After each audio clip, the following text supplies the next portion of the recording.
The first-class cabin fell silent as Sergeant First Class Marcus Johnson walked backward down the aisle, his dress blues crisp, his white gloves never leaving the flag-draped casket.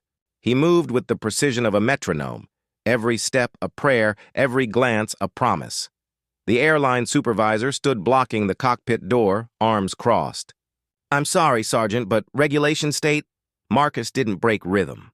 Regulation 411 of the Defense Transportation Directive permits full military honors during transport of fallen service members. The supervisor's smile was tight.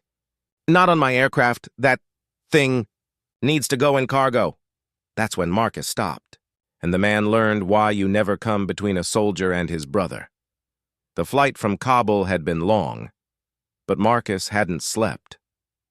He'd spent every minute watching over Captain David Chen's casket. His friend, his commanding officer, the man who'd taken shrapnel, meant for him. Now, on the final leg to Portland, the airline wanted to stow David in the cargo hold like luggage. "Sir," Marcus said, his voice dangerously calm, "this soldier died saving 12 members of his unit. He will be escorted with dignity all the way home." The supervisor, whose name tag read P. Dawson, gestured to the nervous passengers. "You're making people uncomfortable." "We have policies," an elderly woman in 2B spoke up. "He's not making me uncomfortable." Dawson ignored her. "The casket goes below deck, or you don't fly. Your choice." Marcus looked at the flag-draped casket, then at Dawson. "You have no idea what you've just started." Marcus made one call. Not to lawyers. Not to his chain of command. To David's father, Mr. Chen, who'd been waiting 6 days for his son to come home. 20 minutes later, as the ground crew prepared to remove the casket, something extraordinary happened. First, a single motorcycle cop pulled onto the tarmac. Then another, and another, until a dozen police motorcycles formed a silent honor guard around the aircraft. The pilot emerged from the cockpit, his face pale. "What's going on out there?" Through the windows, they saw fire trucks lining the runway, their ladders extended in a traditional arch of honor. Airport operations vehicles fell in behind the police escort. Dawson stared, his confidence crumbling. "Who did you call?" "The father of the soldier you wanted to treat like baggage," Marcus said. "Turns out he's the deputy director of Homeland Security." Then the phone started ringing, in the cockpit, at the gate desk, on Dawson's hip. Every call carried the same message: stand down, but it was too late. The story was already exploding across social media. "Let him come home" was trending nationwide. A ground services employee approached, tears in her eyes. "My brother came home this way from Iraq. Thank you for what you're doing." Dawson finally understood. This wasn't about regulations. This was about honor. The airline's CEO arrived personally 30 minutes later, his suit rumpled from rushing to the airport. "Sergeant Johnson," he said, extending his hand. "My deepest apologies. This should never have happened." Marcus didn't take his hand. "The apology isn't mine to accept. It belongs to Captain Chen's family." The CEO nodded, chastened. "The aircraft will depart when you're ready, and I'll be escorting you personally."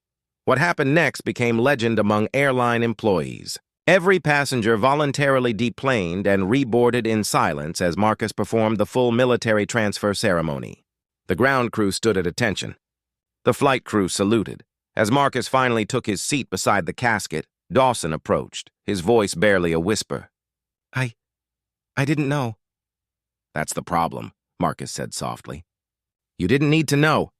You just needed to respect the uniform and what it represents." The flight took off into gathering twilight. Police and fire vehicles still lining the runway, their lights painting the evening in red, white, and blue. 6 months later, Marcus stood at the Portland airport again, this time watching Dawson, now demoted to baggage handler, carefully load a flag-draped casket onto another aircraft. The man had volunteered for every fallen soldier transport since the incident. The airline had completely rewritten its policies, creating a hero's protocol that gave military escorts full authority during transports. Marcus had consulted on the training.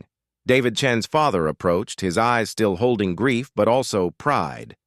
David would have appreciated the irony, he said, that his final mission created change that will help every soldier coming home. Marcus looked at the new crop of airline employees being trained in military protocol. They learn quickly when they understand the why. At the veterans' cemetery, Marcus visited David's grave. "They remember you, brother," he whispered. "They all remember you now." The wind whispered through the rows of white headstones, carrying the sound of taps from a distant funeral. Somewhere another soldier was coming home, and thanks to the lessons learned from one supervisor's terrible mistake, that soldier would be greeted with honor, not hostility. Marcus saluted his friend one last time, then turned toward the living. His work wasn't done, but now, neither was David's legacy. Thanks for watching. Please hit subscribe.